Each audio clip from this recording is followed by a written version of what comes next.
Hey y'all, it's your girl Boonie, and you're listening to the Boonie Breakdown Podcast, your source for all things responsible and ratchet. All right, welcome to this week's episode, guys. It's a solo episode. We're closing out season 14 today. Can you believe it? Because here we are.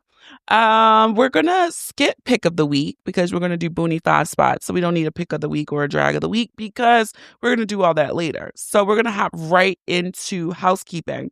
I want to do feedback from episode 272, Unlearning the BS with Dr. Donna Oriowo. You guys really enjoyed that episode. I got a message that said, Boonie, the conversation around self-esteem and breaking down the difference between self-esteem and self-worth and self-confidence was so enlightening to me. I never really knew that there was a difference. Thank you again for always having timely and deep discussions that are needed and necessary for growth. So thank you guys if you checked out last week's episode. If you have not, run it back. And also just a reminder that Dr. Donna will be joining Patreon gang for a book club session for her book, Drink Water and Mind Your Business, A Black Woman's Guide to Unlearning the BS and Healing Your Self-Esteem. She will be with Patreon gang on July 29th. So go ahead and cop her book. If you are not in Patreon gang, but you want to join the discussion, head on over to patreon.com / the Boonie Breakdown, $6. You can hop in the conversation. Okay. Also, I do want to do one thing. I don't talk about my sorority much on here, but I want to shout out those devastating divas at Delta Sigma Theta Sorority Incorporated. And let me know if you're going to be in DC this week for a national convention. Let me know if you see me out. Don't be weird. Say, hey, we could take a picture or whatever. But I would love to see some of you because I know y'all be in my DM saying y'all, hey, Sora, whatever. But if you're coming to DC, registered or unregistered, holla at your girl. Send me a DM and let's see. Also, I just want to thank you all for doing your part. You guys are really helping me out because my numbers have been upticking on Instagram and on Threads. So thank you so much for retweeting, reposting, resharing, liking, commenting, taking a poll. That engagement really helps me, guys. I'm just not even trying to bullshit you. So I appreciate it. If you just listen to the podcast, but you don't follow us on social, you can do that at The Boonie Breakdown on Facebook, at The Boonie Breakdown on Instagram, at The Boonie Breakdown on Threads. All right. So that's it. Let's get ready to break it down with this 5 spot.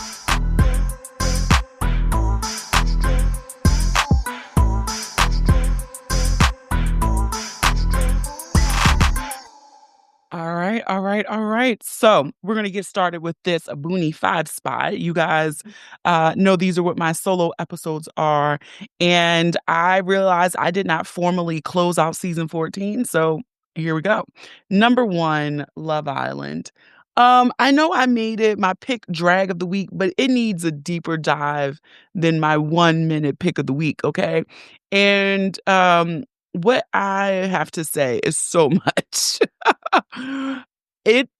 I don't think I would have started binging that had I known it was so many episodes. I'm thinking it's 5 or 6 episodes in. I had no idea that it came on multiple days a week and I had to catch up on 28 episodes. But what I will say is it makes excellent background stuff. It's not a show that I need to be sitting there and watching. I can be folding laundry. I can be in a completely other room with it turned up and kind of get the gist of what is happening, all of the major ebbs and flows. So I will make that caveat. What I will say is now that I am caught up, okay, this show is a complete cesspool. What really drives me bonkers is just how often they're all kissing each other. Why do they kiss back to back everybody? Why can't you just kiss one person? They literally are they literally are kissing everybody. So when they introduced the new bombshells, it was oh my gosh. One girl, okay, you go kiss all 5 boys. Okay, now you next girl, you go behind her and kiss everybody. And I'm just that just really weirds me out. Just the swapping of spit. It's a lot of it. Also, Taylor gotta get the fuck on. It's time for him to go. Huda should have been gone. I don't even know why she's still there. I'm actually loving that there is redemption for Amaya. I love how the producer is just like, Alondria is not leaving, nor is Nick, and they need to stay. Um, Ace, I can't stand Ace and the unminute short man gall to say that he's 5'10". In what fucking universe? Like, my nigga, we seen your legs swinging on the bench. You are not 5'10", because if you're 5'10", then all the girls must be 5'9". So this is what I'm saying. It runs rampant in the dating scene, this fudging of the height. Glad Austin is gone. I guess I should have prefaced this with spoiler alerts if you aren't caught up. It's a few more things I wanted to say.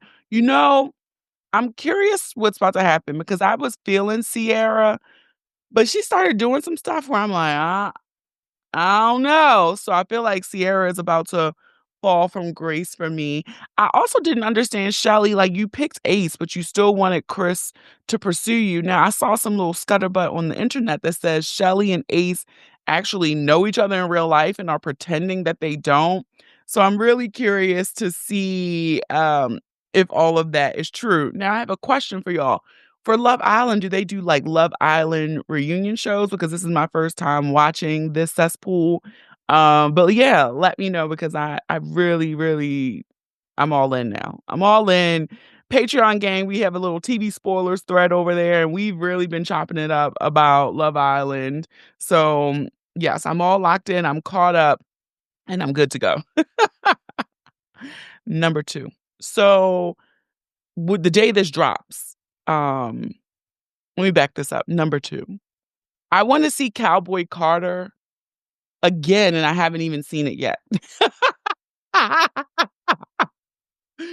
I want to see Cowboy Carter again, and I haven't even seen it yet.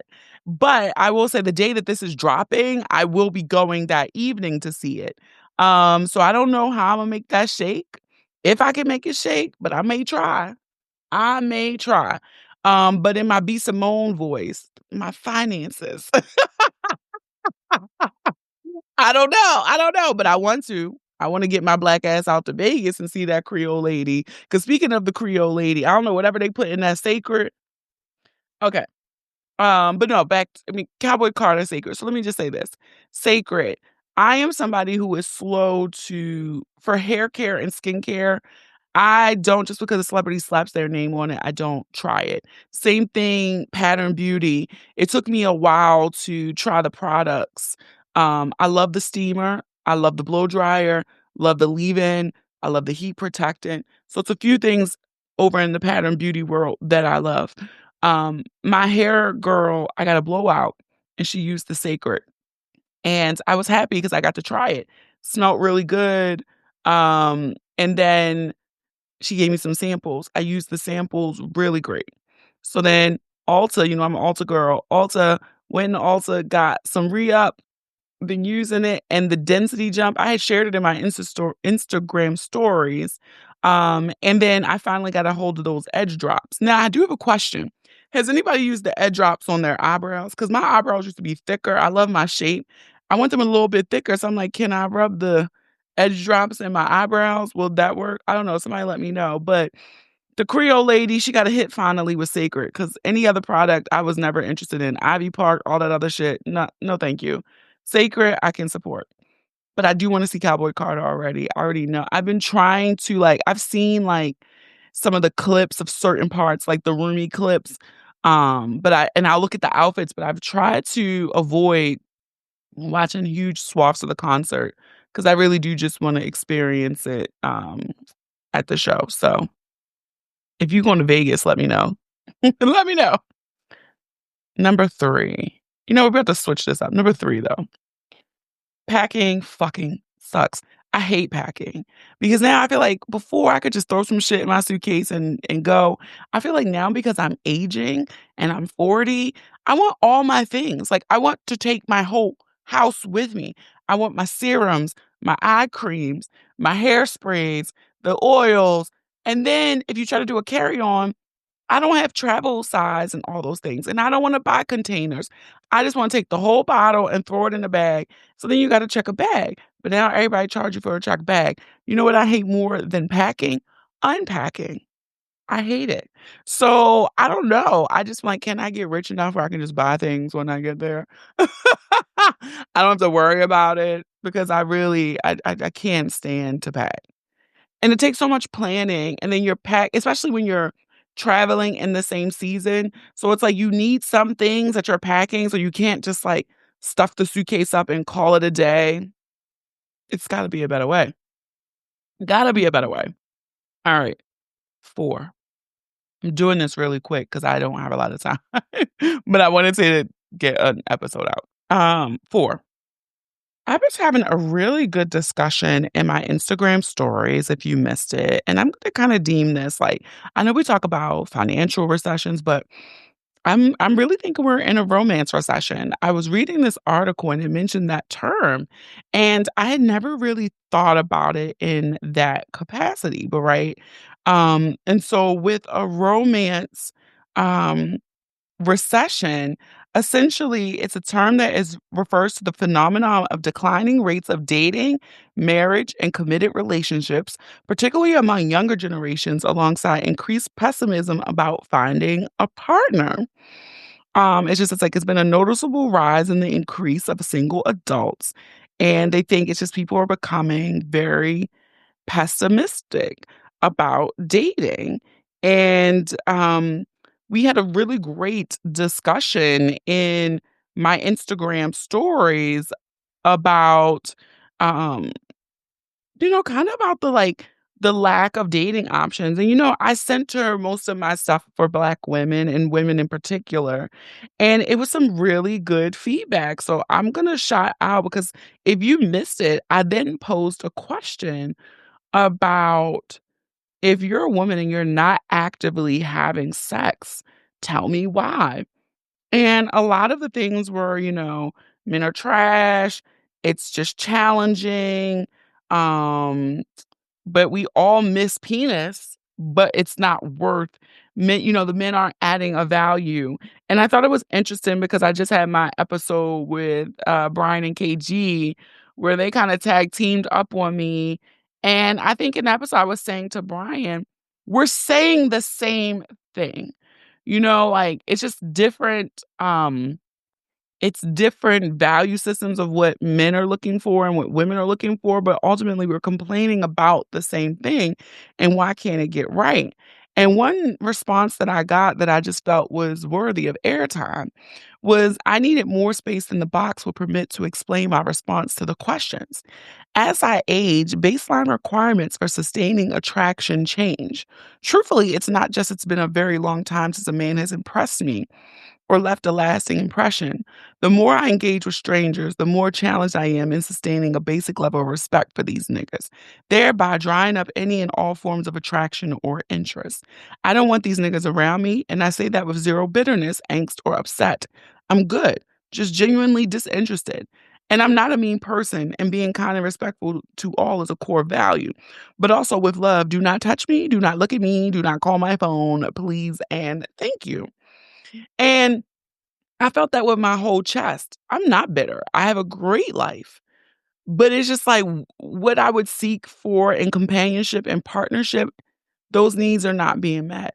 And for that, it, as horny as I am, I don't want to have sex with these people. And for that, my pussy is on protest. I've packed up the pussy.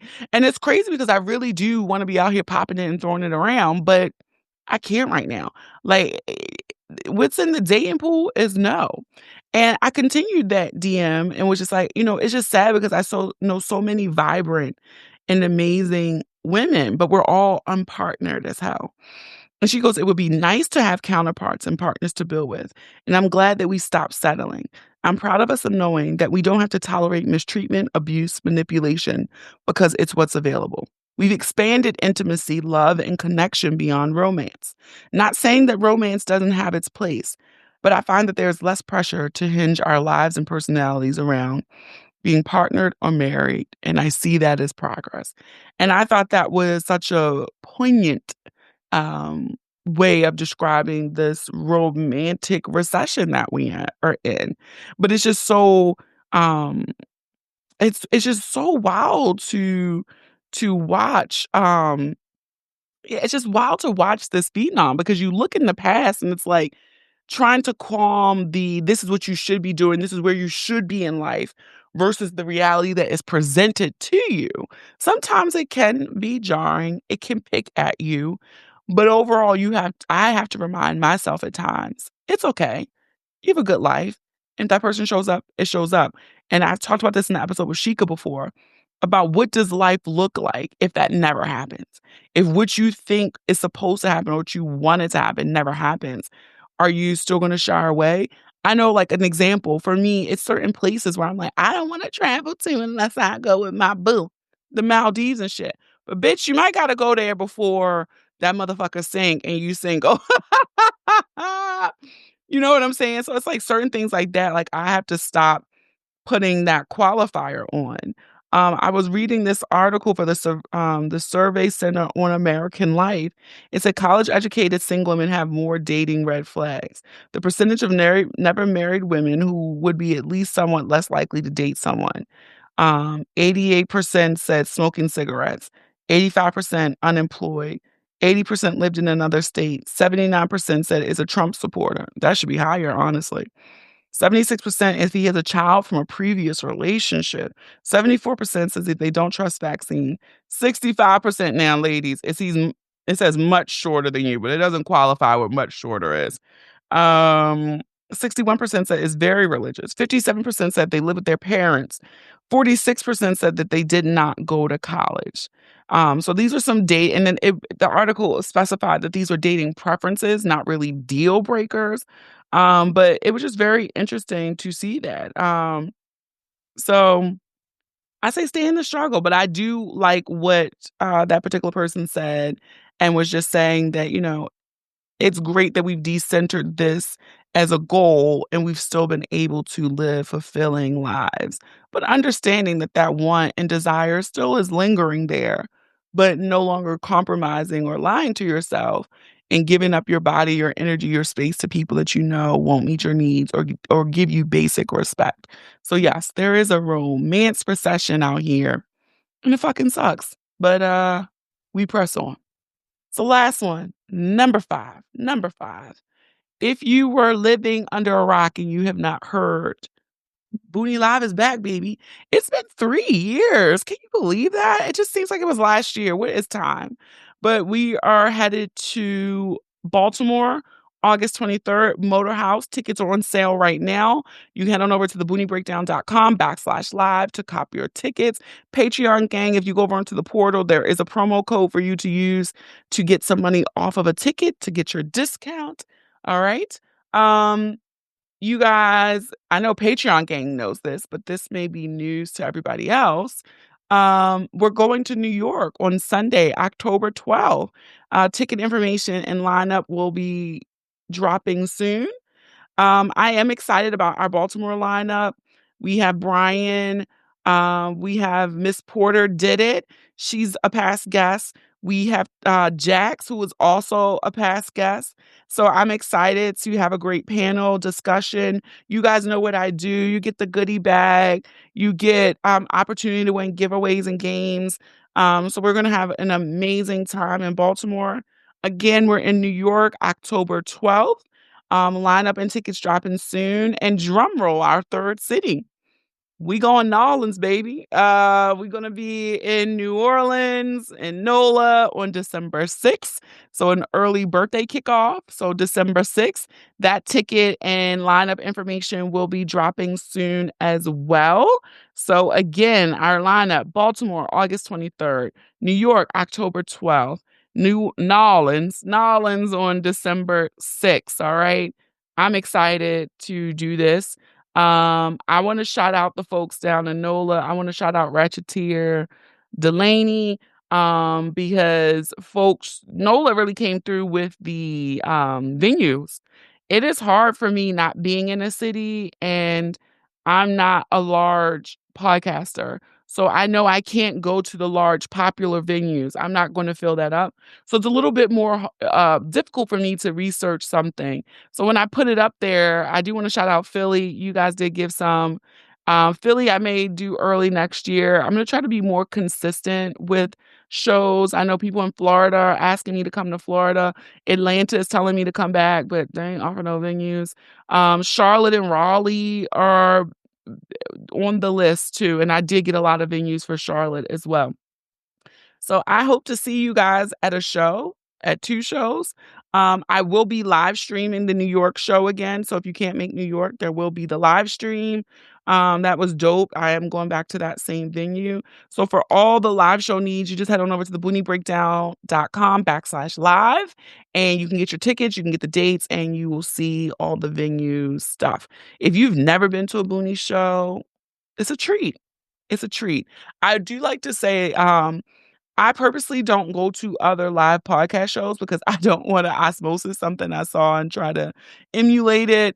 But we do have a good time. We do have a good time. Each one is different and special. People ask me to pick one and I can't. What I will say is I do know that one of these shows, probably NOLA, I do want to do an all-female panel. Again, that was amazing when we did it in Raleigh.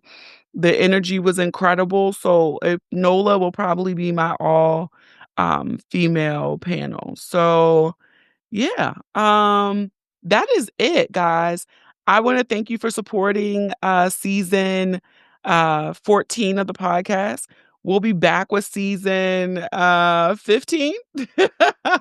We will be back. I can't really, I'm really excited to do these live shows and get back on the road and to see you all right? So if you enjoyed this episode, I encourage you to listen and subscribe to the podcast on Apple Podcasts, Spotify, Amazon Music, iHeartRadio, YouTube, or any apps that you listen to your favorites on. Don't forget to leave me a 5-star review too. You might just hear your review on the next episode. Follow us on all social media. Share the episode with those you love, those you don't love, those you fucking hate. And don't make these reels for nothing, okay? Have a dope-ass week. Stay healthy, stay safe, stay sane. Thank you for listening. And remember, the ratchet in me always honors the ratchet in you. Namaste.